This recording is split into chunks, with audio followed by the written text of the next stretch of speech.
gentlemen, he is the problem child, Jake El Gallo Paul!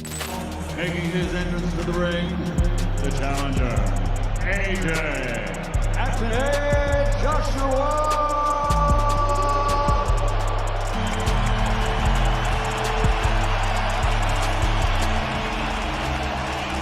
Striking coach, man I've known for over 20 years, and our unofficial scorer, Sean Wheelock, gave the opening round to the returning legend. Here we go, live. A close fight, so you don't want for AJ not having it on his own. I think both guys actually take down. Watching two.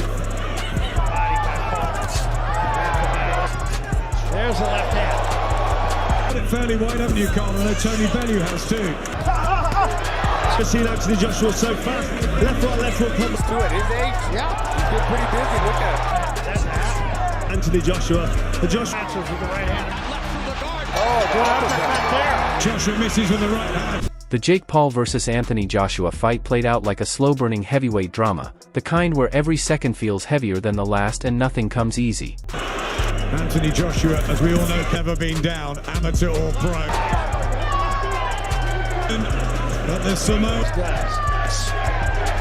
It's Odo's a lazy jab. That's what he wanted. very loose. To play a part in this. From the opening bell, Jake looked loose and confident, bouncing on his toes and flicking shots as he tried to control the rhythm and prove he belonged there, while Joshua remained tall and patient, calm-eyed and disciplined, allowing the fight to come to him rather than forcing the action. And this jab right there that really knocked Jake back. There we see that. Only one big shot, 2 points. Matching with the right hand. So a lot of focus on Joshua's. We're fighting a pretty busy pace. Should hold the crowd like that. Traction, the glamorous. Looks in control, but up close as he tries the uppercut. The early rounds felt like a chess match wrapped in muscle, with Jake circling and feinting to disrupt the timing, while Joshua calmly measured distance, taking small steps to remind him how tight the ring can feel against a seasoned heavyweight. As the fight settled in, exchanges became sharper, clinches turned into tests of strength, and the pace shifted into a mental grind rather than a sprint.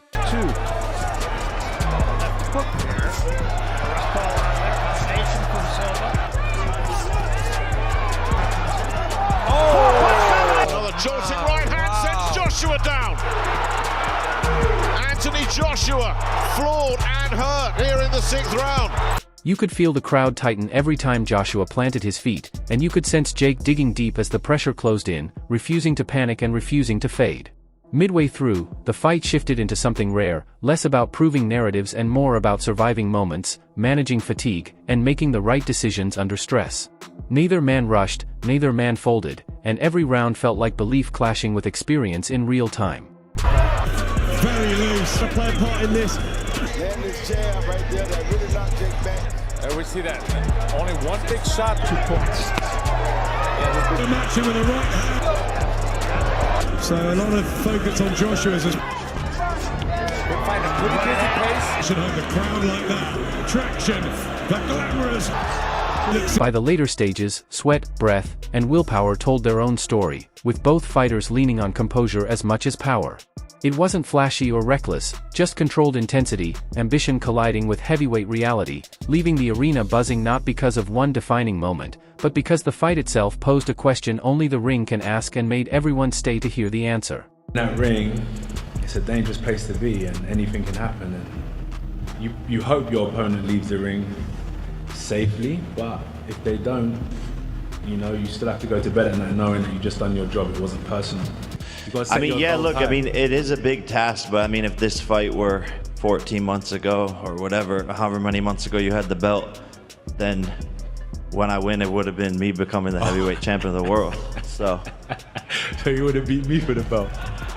And you claim you're better than Tyson, all these people, so I mean, we'll see. Before a single punch was thrown, the contrast was already clear on the scale, subtly setting the tone for everything that followed. Anthony Joshua stepped onto the weigh-in platform at a solid 243.4 pounds, looking sculpted, balanced, and purposeful, not bulky for show, but built like a heavyweight who knows exactly what his body needs to endure 12 demanding rounds.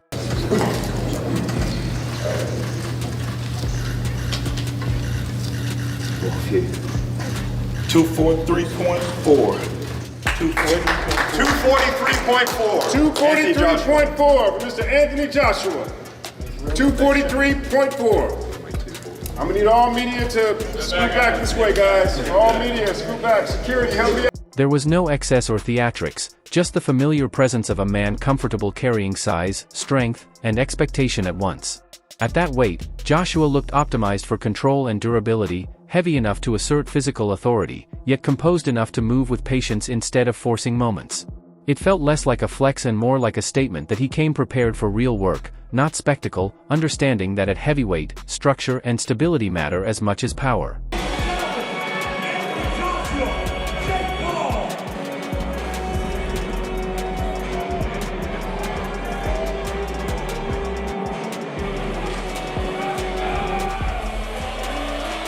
Jake Paul followed at 216 pounds, noticeably lighter, leaner, and sharp, carrying himself with the confidence of someone who trusted conditioning and speed over sheer mass.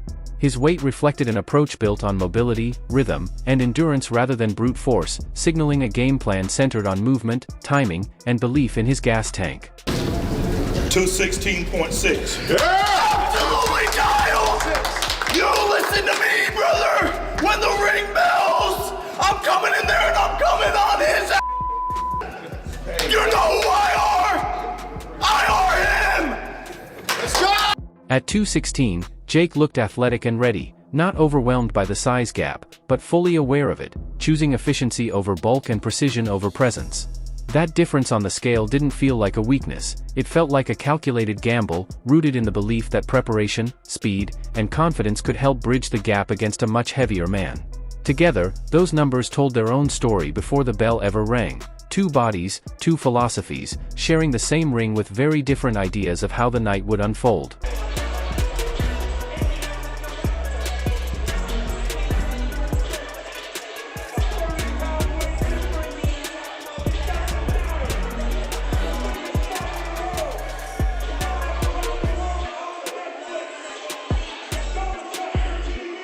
And once the scale made it clear this was a grown man equation, AJ grabbed the mic and told everyone to stop confusing kindness with mercy. Listening to Joshua, it didn't sound like arrogance, it sounded like experience speaking back. He wasn't calling Jake delusional, he was calling him dangerous in the only way that matters, belief. AJ's message was simple: underestimate a man who believes in himself, and you've already handed him a lottery ticket. And when AJ says, "You're getting the full AJ," that isn't trash talk, it's a warning delivered with professionalism. Guy's deluded. Nah. Look, an amateur coming into the game with no experience, he's taken on some good names. They may be old, they may be from different combats in terms of MMA and so on, but he's got in the ring at a decent level, fought Tommy Fury and so on, so he believes in himself. I take it seriously, I respect it. Yeah, but their levels, come on. No carrying, no charity rounds, no influencer detours, just a methodical heavyweight doing what heavyweights do. What stands out is the way he explains it, like a craftsman rather than a bully. Knockouts aren't accidents, they're processes, something you build patiently instead of forcing. And when he talks about integrity, that's the part Jake's fans might overlook. AJ isn't here to play villain or hero, he's here to do his job the right way, because boxing doesn't respect shortcuts. The fact that you've been Olympic champion, two-time world champion, are you going to have to carry him to make it a spectacle? Or is he going to get the full AJ? The full. The full. I've never gone in there and knocked someone out within 10 seconds. There's a methodical process to knocking someone out. But if the opportunity presents itself, I'm not planning on carrying Jake for 1 second more. And yeah, he leans into the knockout talk with a grin because, let's be honest, you, me, and everyone watching knows why boxing lights up when fists start flying. This wasn't AJ glorifying violence, it was him saying, "Don't ask me to water it down." At 243 pounds, with power in both hands and no interest in babysitting, he sounds like a man who knows exactly who he is, exactly what's expected, and how thin the line is between spectacle and seriousness.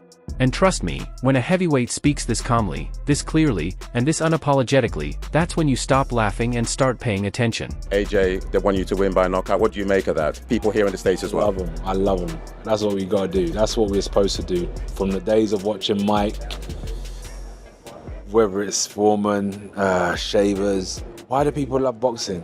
They don't love it from fighters that box 12 rounds and look great technically. They want to see people get knocked out. It's just the game I'm in. People got to understand it. And I know people know where I'm coming from. They are like, oh my God, he's so crazy. No, they want to see knockout. And right after AJ laid it down with that calm heavyweight authority, Jake Paul steps up sounding like a man who's already shaken hands with destiny in his own mind. Listening to him, you think, yeah, this is peak Jake Paul energy, half manifesting monk, half main character syndrome, fully convinced the universe RSVP'd to his storyline. He's not rattled, not rushing, he talks like this whole fight was penciled into his vision board years ago. And whether you buy it or not, confidence like that is dangerous because it doesn't crack easily. When Jake says people don't see what he sees, you can almost believe him, not because he's right, but because belief like that lets you walk into a storm smiling. The Starbucks barista line? Pure Jake, corny, calculated, and somehow still memorable. To be brutally honest, not many of them are rooting for you. Some have said to me, he's deluded. What would you say to them? I know you got him picked. Like, that's what it is, you know. Of course, people don't believe in me. They don't see what I can do. They're not in the gym with me. So I don't blame them for having that opinion and thinking that this is a crazy fight for me. But I see something completely different that no one else sees, and they're going to get to see it in roughly 24 hours. That's Jake trying to turn tension into comfort, making a 6 feet 6 inches heavyweight just another character in his movie. When he talks about nerves, meditation, breath work, and letting energy go, that's not fear, it's preparation wrapped in influencer language. You might laugh, but you can't ignore it. I love how he casually brushes off the scripted fight chatter, too, like, relax, this is real life, not Netflix drama, while acting like the world's about to reboot around him. Here's the thing we have to admit, Jake isn't pretending this is easy, he calls it the hardest thing he's ever done, and that honesty amplifies his confidence. He's not reckless, he's committed. Whether that belief survives contact is another story, but walking into a moment like this with jokes, calm breathing, and zero visible intimidation tells you one thing, Jake Paul might be in over his head, but he's stepping in upright, smiling, and fully convinced this chapter ends exactly as he imagined. And in boxing, belief doesn't win fights, but it sure makes them uncomfortable. What would it mean if you pulled this off? Yeah, when I win tomorrow, I mean, it's going to be an incredible moment, but at the same time, I know that it's coming. So I'll be very happy, and it'll, shock the world. People will, the world will be turned upside down. But at the same time, it'll just be proving myself right, and I will be the face of boxing, the king of boxing, and just continue from there into more. At the end of the night, this felt less like a simple fight and more like a stress test for boxing itself, where experience, belief, preparation, and pressure collided in the same ring to see what would give first. One side brought years of discipline and calm control, the other showed up fueled by confidence, vision, and the refusal to feel out of place. That clash alone made every moment count. It wasn't about flash or viral moments, but about how each man handled the weight of expectation once the noise faded and the work began. Now I want you in this conversation, because fights like this don't end when the bell rings. Did experience set the tone, or did belief stretch limits further than you expected? Drop your take in the comments and argue it out respectfully, and if you're following Boxing Headquarters, make sure to like, share, and subscribe.